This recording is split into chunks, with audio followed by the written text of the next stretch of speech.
Sir हमें भी permission थोड़ी सी दे देंगे, हम भी लेक्चर जो है वो रिकॉर्ड कर सकें। मैं एक मिनट। बिस्मिल्लाहिर्रहमानिर्रहीम। अस्सलामु अलैकुम व रहमतुल्लाह। आज के लिए हम दोबारा से वहीं से शुरू करते हैं। इक्विवेलेंट सेट्स के बारे में हमने हल्का फुल्का कल पढ़ा था कि आपने दो सेट के दरमियान एक मैपिंग ऐसी डिफाइन करनी है जिसके बारे में ये कंफर्म हो कि वो जो मैपिंग है वो 1 1 है और ऑन टू है। कल जो मैंने एक एग्जाम्पल छेड़ी थी वो मैं जल्दी से उसको मुकम्मल करूं और फिर हम आगे चलते हैं। उम्मीद है कि आपको समझ आई होगी कुछ ना कुछ। आज हम काफ़ी बातें करेंगे और अगर टाइम ख़त्म हो गया तो हम दोबारा रीजॉइन भी कर लेंगे इंशाल्लाह। 9:45 तक तो हमारे पास टाइम है ना, क्यों जी? जी सर। Very good. ये यस सर। ये बड़ी इंपॉर्टेंट रियल एनालिसिस के अंदर एग्जाम्पल है। आपने रियल एनालिसिस के अंदर भी ये एग्जाम्पल पढ़ी होगी। ग्रुप थ्योरी, ग्राफ थ्योरी के अंदर भी ये एग्जाम्पल मौजूद है कि एक तरफ तो सिर्फ रियल नंबर्स हैं, सारे रियल नंबर्स हैं, और एक तरफ सिर्फ पॉजिटिव रियल नंबर्स हैं। साबित करें कि ये आपस में इक्विवेलेंट होते हैं, यानी 1 1 और ऑन टू की मैपिंग एग्जिस्ट करवानी है। अब इनफाइनाइट सेट्स के दरमियान 1 1 और ऑन टू का जो कॉन्सेप्ट है वो हम जनरली वेरीफाई करते हैं। अकेला अकेला नंबर लेके कितने लोगों को आप असाइन करेंगे, कितने नंबर्स को असाइन करेंगे? क्योंकि 0 और 1 के दरमियान इनफाइनाइट नंबर ऑफ रैशनल और इरेशनल नंबर होते हैं। अकेले अकेले नंबर के लिए तो हमारे लिए मुश्किल हो जाएगा।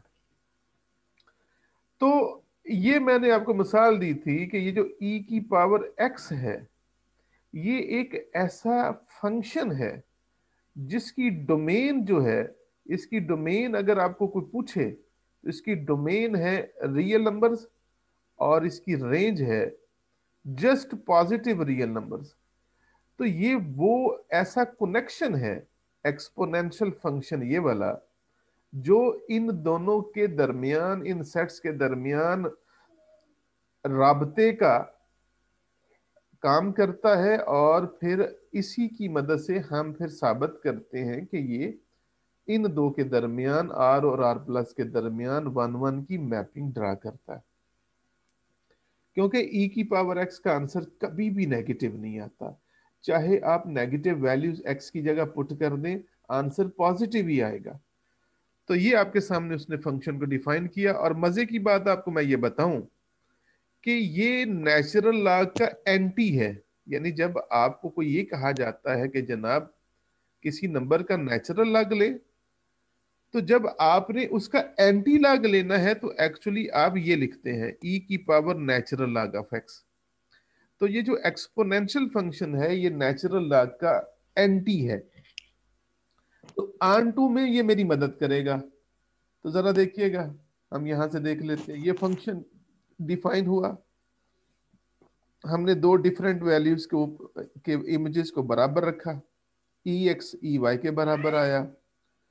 जब ई एक्स ई वाई के बराबर है तो आम छोटी सी जुबान में एक्स वाई के बराबर होगा। ये दरमियान वाला अमल अगर आपने करना है तो कर लें, वरना कोई जरूरत नहीं है। तो 1 1 हो जाएगा। रह गया आन टू का मामला। तो आन टू के लिए क्या है कि जनाब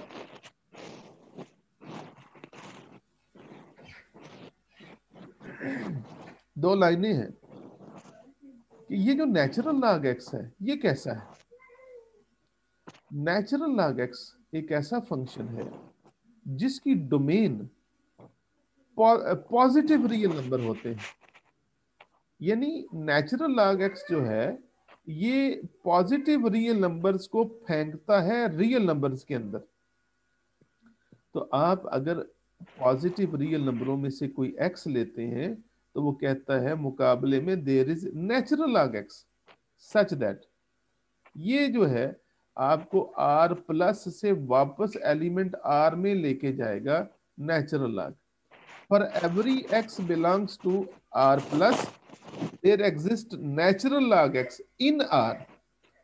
For every x belongs to R, there exists natural log x belongs to capital R such that कि अगर आप अपनी इस मैपिंग को जो डिफाइन की है इसमें x की जगह आप नेचुरल log x लिखोगे तो e की पावर नेचुरल log x के बराबर आएगा। तो इसका मतलब ये है कि जनाब x जो है वो नेचुरल log x का इमेज बनता है।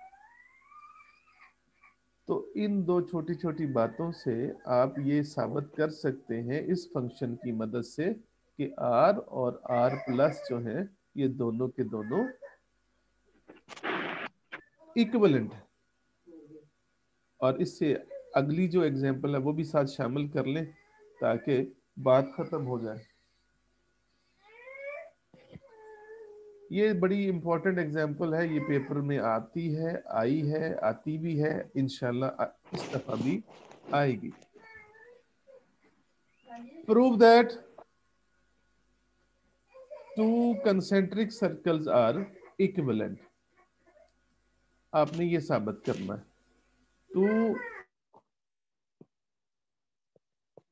टू कंसेंट्रिक सर्कल्स को आपने साबित करना है कि ये इक्विवेलेंट है।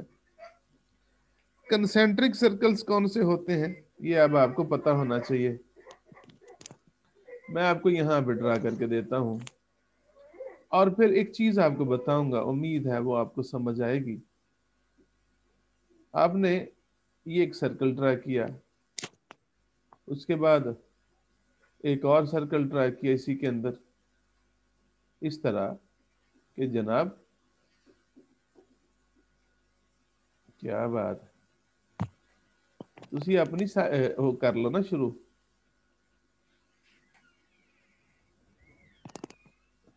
ये मैंने ना दो सर्कल ड्रा किए हैं इस दावे के साथ कि इन सर्कल्स का सेंटर सेम है। मैं चाहता हूं कि ये दोनों सर्कल जो कंसेंट्रिक सर्कल्स हैं इनको हम कहते हैं कंसेंट्रिक।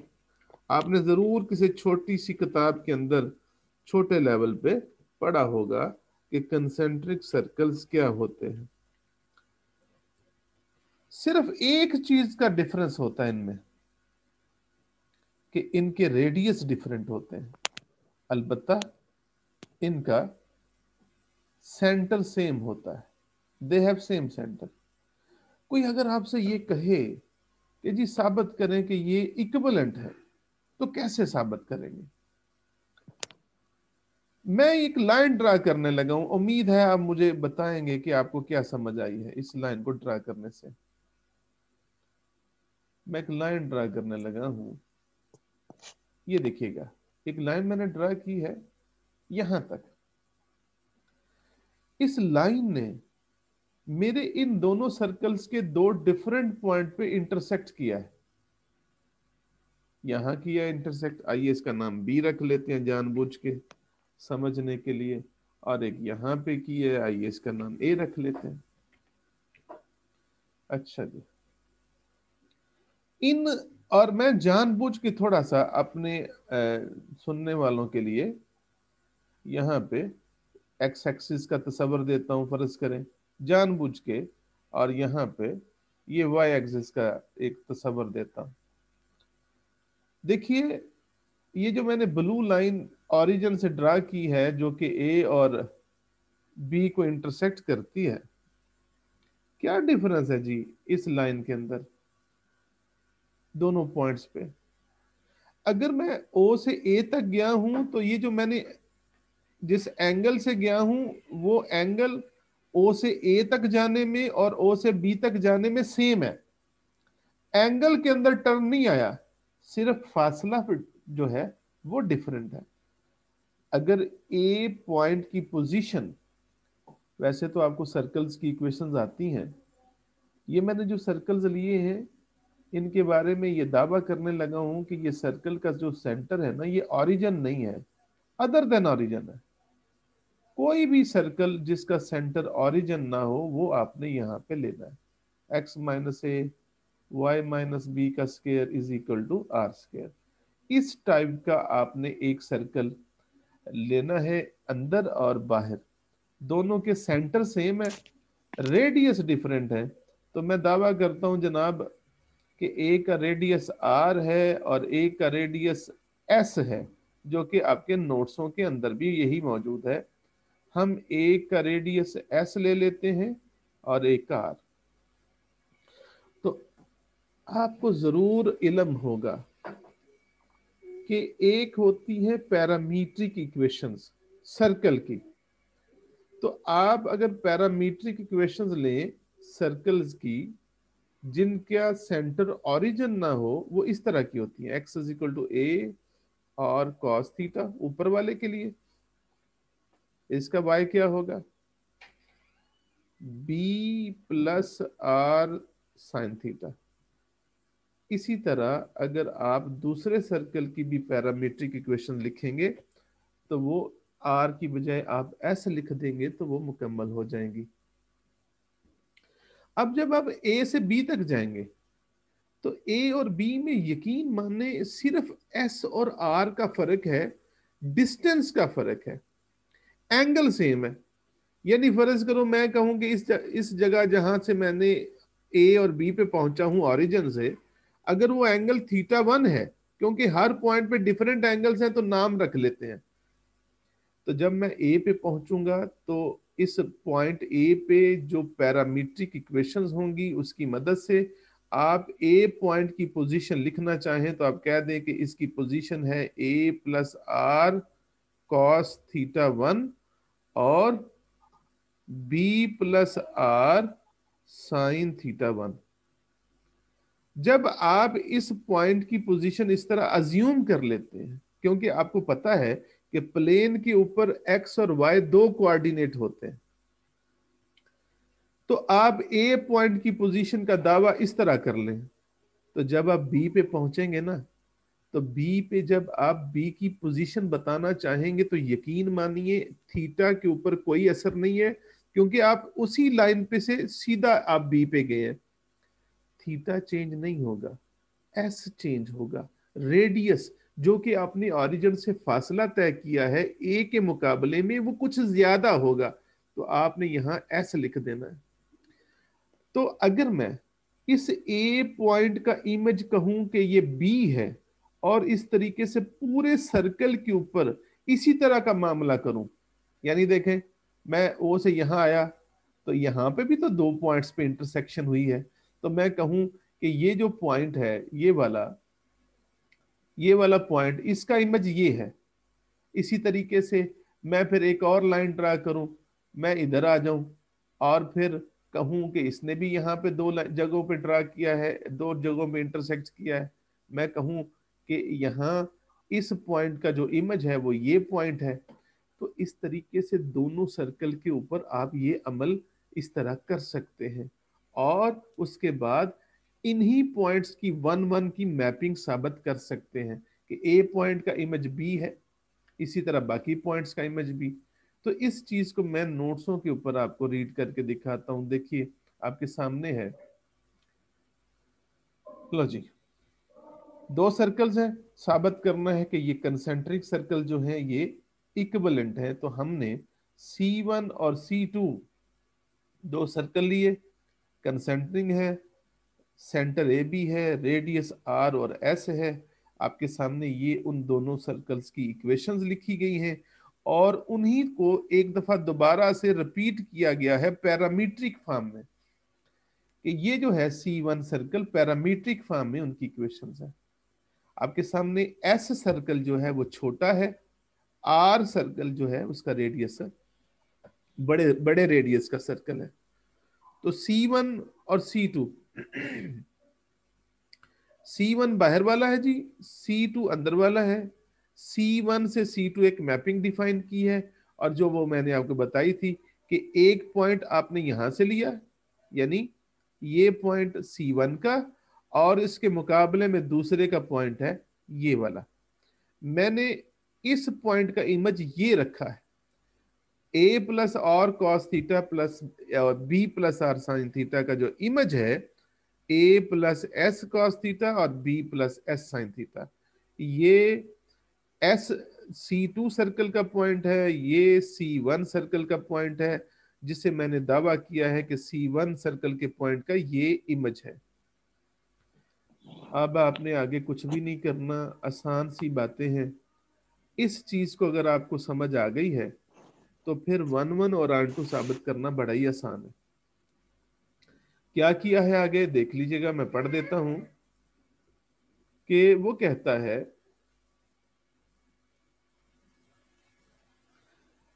कि दो दो पॉइंट्स उसने लिए हैं,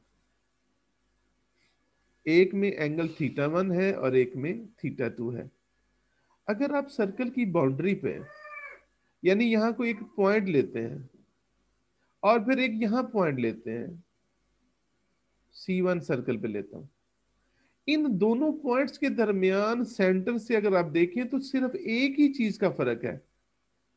कौन सा वाला? सिर्फ एंगल का। थीटे का। एंगल का, माशाल्लाह, वेरी गुड वेरी गुड। सिर्फ एंगल का। क्यों? रेडियस तो दोनों तरफ से सेम है। तो आपने जो दो पॉइंट्स यहां पे शो किए हैं वो भी यही बात यहां बता रहे हैं कि आपने दो पॉइंट्स लिए हैं C1 से, जिनका सिर्फ एंगल का डिफरेंस है, बाकी दोनों बाकी सेम है। तो दो पॉइंट्स, दावा किया है कि उनका इमेज सेम है। अगर उनका इमेज सेम है तो फिर ये उनका इमेज है जी, ये वाला।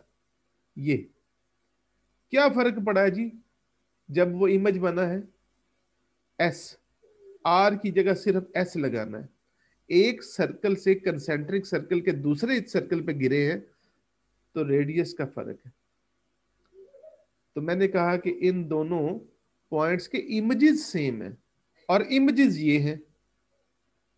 और आपको पता होगा कि किसी आर्डर पेयर एक्स वाई को अगर मैं कहूं कि ये बराबर है एक दूसरे आर्डर पेयर ए बी के, तो प्लेन के अंदर ये बात कही जाती है कि एक्स ए के बराबर होगा फिर, और वाई बी के बराबर होगा। तो यहां पे भी इस पहले वाले पॉइंट का उसने एक्स जो है ये वाला, इस दूसरे वाले पॉइंट के एक्स के बराबर रख लिया। इसी तरह वाई को भी बराबर रख लिया। ए से कट गया और फिर उसके बाद एस एस से कट जाएगा। ये आपको पता है बेसिक रूल्स हैं। इसके बाद अगली लाइन पे आ जाए। जब वो यहां cos θ1 cos θ2 पे पहुंचा ना जी, यहां आया, तो उसके बाद फिर उसने वापस जाना शुरू कर दिया। पहले उनके साथ एस था, जानबूझ के उसने आर से मल्टीप्लाई किया दोनों तरफ, फिर जानबूझ के उसने दोनों तरफ ए ऐड कर दिया, और फिर उसके बाद यहां से उसने दोबारा से कहा कि जब ये इसके बराबर है और ये इसके बराबर है, तो यहां से उसने वापस उसने पॉइंट्स बना लिए। देख लें, ये पॉइंट यहां ले आया और ये जो पॉइंट है ये वाला यहां ले आया, ये पॉइंट यहां लिख लिया, यानी पॉइंट्स फॉर्म में लिख लिया। क्यों? कि अगर आपको दोबारा से कंपेयरिंग करने के लिए कहा जाए दोनों साइड्स के पॉइंट्स को, तो आप कहेंगे ये इसके बराबर है और ये जो है इसके बराबर है।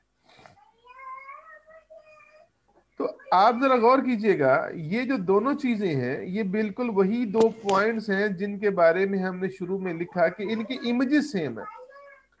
हालांकि जब इनके इमेजेस सेम हुए हैं तो ये खुद भी सेम है। ये पॉइंट्स ये आपको नजर आता होगा, हमने ये दो पॉइंट्स लिए थे जिनके इमेजेस बराबर रखे थे, बाद में पता चला कि वो पॉइंट्स भी सेम है। तो ये साबित हो जाएगा कि ये 1 1 है।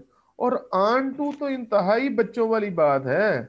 आन टू में क्या करना है कि आपका हर इस तरह का जो पॉइंट है जिसमें एस आता है, मुकाबले में आर वाले एक पॉइंट के साथ उसकी मैचिंग है। हर इस जैसे पॉइंट का C2 के अंदर, इस तरह के पॉइंट का C1 के अंदर इमेज है। Any point belongs to C is the image of A plus R cos theta B plus R sin theta। यहाँ C1 कर लें, ये C2 नहीं है, ये C1 है। यहाँ पे C1 लिख लें, जो मैंने अभी आपको पहले भी बताया था ना कि जनाब जब आप एक लाइन ड्रा करते हैं ना, यहाँ मैं यहाँ यहाँ आइएगा, यहाँ जब भी आप कोई लाइन ड्रा करेंगे, ये देखें, ये मैंने लाइन ड्रा की है इस तरीके से, तो इस लाइन के ऊपर इन दोनों के पॉइंट्स आए हैं, एक यहां आया, तो इस पॉइंट का इमेज जो है वो ये वाला है। इसी तरह अगर आप और कोई लाइन ड्रा करेंगे ये वाली, तो यहां पे भी ये देखें इंटरसेक्शन हुआ है दो सर्कल के ऊपर, तो इस पॉइंट का इमेज जो है वो ये पॉइंट है। तो हर पॉइंट का सर्कल C2 से सर्कल C1 पे इमेज मौजूद है। जो आपने एंगल सर्कल C2 के लिए लेना है वही एंगल सर्कल C1 के लिए भी है। तो आपने इन्हीं अल्फाज को आखिर पे ऑन टू के लिए लिखना है कि जनाब any point belongs to C2 is the image of this point belongs to C1। तो ये बात मुकम्मल हो जाएगी।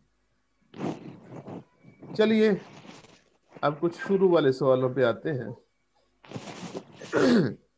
यहां ज्यादातर ना इंटरवल्स हैं, इंटरवल्स को प्रूव करने के लिए कहा गया है। मैं यहाँ ये एग्जांपल नंबर 2 से शुरू करता हूं कि दो डिफरेंट इंटरवल्स हैं। ये 0-1 क्लोज्ड इंटरवल है, ये 2-5 क्लोज्ड इंटरवल है। ये रट्टा नहीं लगाना, एक बेसिक सा असूल सीख लें कि दो डिफरेंट इंटरवल्स को किस तरीके से इक्विवेलेंट साबित किया जाएगा, कि वो कौन सी मैपिंग है जो इनके दरमियान आप ड्रा करें जो 1-1 भी हो और ऑन टू भी हो। उसके लिए आपने पता क्या करना है, दोनों पॉइंट्स का, दोनों इंटरवल्स का जो पहली पहली वैल्यू, सबसे बेहतरीन आसान तरीका, जो पहली पहली वैल्यू है ना दोनों की, आपने उसका एक पॉइंट ले लेना है, 0-1 0-2 सॉरी, दोनों का पहला पहला पॉइंट, और फिर इसी तरीके से दोनों का दूसरा दूसरा पॉइंट लेके आपने दो पॉइंट्स बना लेने हैं। जब दो डिफरेंट इंटरवल्स को आपने इक्विवेलेंट साबित करना है तो उसके लिए यही तरीका है, सबसे आसान तरीका, कि दोनों के पहले पहली वैल्यूज ले ले एक पॉइंट, दोनों की दूसरी दूसरी वैल्यूज ले ले दूसरा पॉइंट, ये आपके सामने बना हुआ है। और फिर एक लाइन ड्रा करें और फिर उस लाइन की इक्वेशन मालूम करें 2 पॉइंट फार्मूले से। तो जब आप 2 पॉइंट फार्मूले से उसकी लाइन मालूम करेंगे तो वही बेसिकली मैपिंग होगी उन दोनों इंटरवल्स के दरमियान। वो आपको मैं आपको दिखा देता हूं, ये देख लें।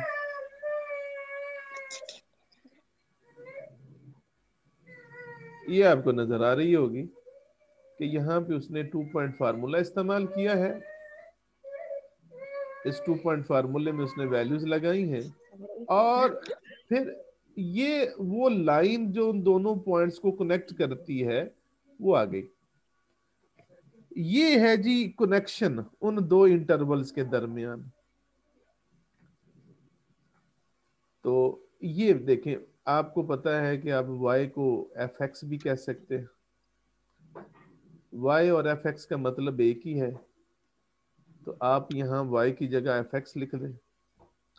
ये है, ये 3x+2 कहां से आया, ये वो जो दो पॉइंट्स हमने लिए थे उन दोनों पॉइंट्स की मदद से हमने जो लाइन की इक्वेशन निकाली थी जो आई है y = 3x+2, उसकी मदद से हमने ये इमेज बनाया है।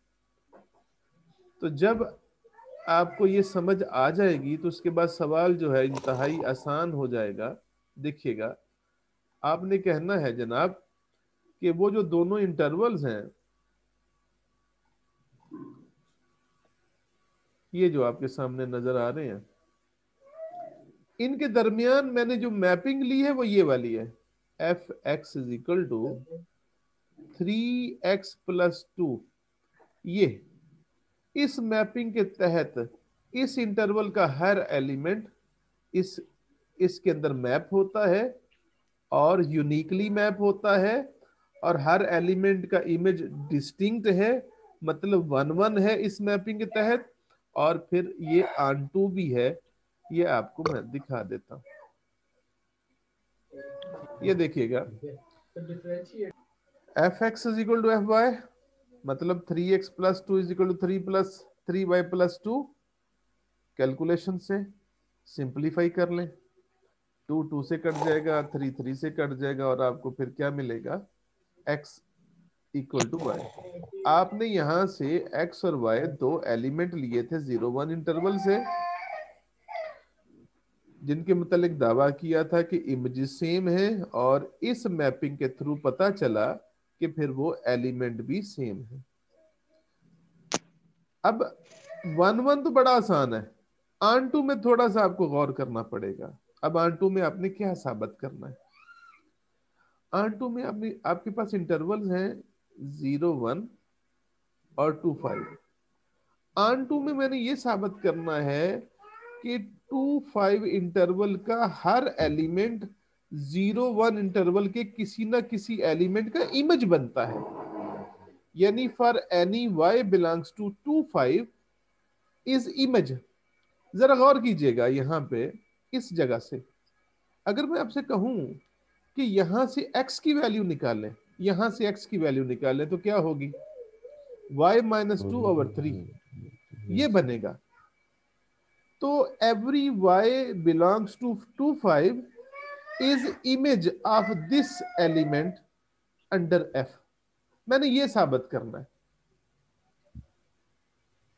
कि y जो है वो इस तरह के एलिमेंट का इमेज है, y-2/3 टाइप का इमेज है y, या हर y के लिए जो 2 5 से बिलोंग करता है वो 0 1 में इस तरह के एलिमेंट का इमेज है। अगर ये साबित कर देंगे तो बात खत्म हो जाएगी। और ये जो y-2/3 है आपको यहां से मिलेगा, यहां से y-2/3, और वो किसके बराबर आएगा, x के बराबर। तो यानी x जो है वो किस मजाज का है, y-2/3 मजाज का है। तो अब वो कैसे साबित होगा, बड़ा ही सिंपल तरीका है, जरा देखिएगा। आपने जब कहा कि मेरा जो y है वो 2 5 से बिलोंग करता है, तो हो सकता है वो 2 हो सकता है वो 5 हो, या हो सकता है वो 2 और 5 के दरमियान लाई करता, इस तरह का। तो ये चीज मैंने बनानी है। इस चीज को बनाने के लिए मैं देखे, ये मेरे पास ना मॉडल है, तो मैं चाहूंगा कि यहाँ जो y है यहाँ y-2/3 आए। तो मैंने क्या किया, मैंने पूरी इस इनइक्वालिटी में हर तरफ 2 से सब्ट्रैक्ट किया है। तो जब मैं 2 से कट करूंगा हर तरफ तो ये 0 हो जाएगा, y-2 और 5-2 3 हो जाएगा। उसके बाद नीचे देखें, इसके 3 है, तो मैंने 3 से डिवाइड कर दिया सारी तरफ, तो क्या आएगा, 0 is less than y-2/3 less than equal to 3, क्योंकि 3 3 से कट जाएगा। तो जरा गौर कीजिएगा इस आखिरी लाइन के ऊपर कि ये जो आपके पास आया है कि y-2/3 लाइज बिटवीन 0 एंड 1। 0 भी हो सकता है 1 भी हो सकता है। तो ये जो नंबर है ये किस तरह के इंटरवल को बिलोंग करता है, ये तो 0 1 क्लोज्ड इंटरवल को बिलोंग करता है। तो साबित हो गया जी कि हर y के लिए जो आपने 2 5 इंटरवल से लेना है, मुकाबले में इस ट्रांसफॉर्मेशन की मदद से, ये जो हमने लेट की थी ये वाली, इसके तहत y-2/3 एक नंबर है जो 0 1 में मौजूद है। तो आपने उल्टा साबित कर दिया कि 25 का भी हर नुमाइंदा, हर मेंबर 01 के साथ कनेक्टेड है, लिहाजा साबित हो गया कि वो 11 भी है और ऑन2 भी है। और इसके बाद जरा अगला भी देख लें प्रैक्टिस के तौर पे। यहाँ पे दो डिफरेंट क्लोज इंटरवल्स हैं, 3, 6 और 10, 19। इनके दरमियान भी 11 और ऑन2 करना है, तो देखें पहला 3 और पहला 10 ले लें, एक पॉइंट बना लें, दूसरा 6 और 19 ले लें, दूसरा पॉइंट बना लें। तो इन दोनों पॉइंट्स के दरमियान एक लाइन ड्रा कर लें 2 पॉइंट फार्मूले की मदद से, वो ये आएगी। जैसा कि पिछले क्वेश्चन में 3x+2 था, यहाँ 3x+1 है। ये वो कनेक्शन है जो इनके दरमियान हमने बनाया है और जो हमें साबित करवाएगा कि इस कनेक्शन के तहत ये 11 भी है और ऑन2 भी है। आप आगे देख सकते हैं।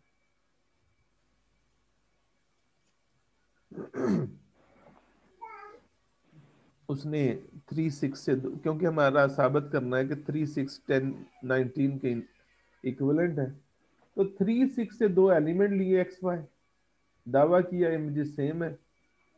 तो इमेजेस का मतलब है कि एक्स का इमेज है 3x+1, वाई का इमेज है 3y+1। तो कैंसलेशन होगी, जब कैंसलेशन होगी तो एक्स वाई के बराबर आ जाएगा, तो 1 1 साबित हो जाएगा। दूसरे हिस्से में ऑन2 में देखिएगा, ऑन2 में क्या करना है। ऑन2 में है कि 10, 19 में से आपने y एलिमेंट लिया है और आप दावा करें कि ये तो y-1/3 का इमेज है, इसका इमेज है। ये कहां से आया? ये यहां से आया, जो अभी आपने लिखा था ना, y = 3x+1। अभी जो हमने लाइन की इक्वेशन निकाली थी, अब यहां से अगर x निकालेंगे तो क्या आएगा? y-1/3 = x।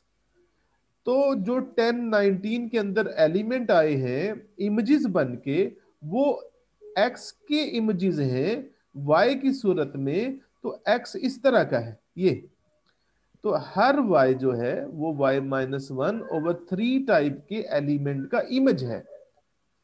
तो वो साबित कर देते हैं कि हमने साबित करना है कि y-1/3 3, 6 इंटरवल का मेंबर है। तो यही अमल जो मैंने पिछली एग्जांपल में किया वही आपने दोबारा करना है कि y एक एलिमेंट लिया है 10, 19 से, तो जाहिर बात है वो 10 से बड़ा होगा, 19 से छोटा होगा या उनके बराबर होगा। -1 इसलिए किया है कि मुझे रिक्वायर्ड है कि मुझे y-1 चाहिए, तो मैंने -1 कर दिया। और 3 से डिवाइड इसलिए किया कि क्योंकि मेरे आंसर में 3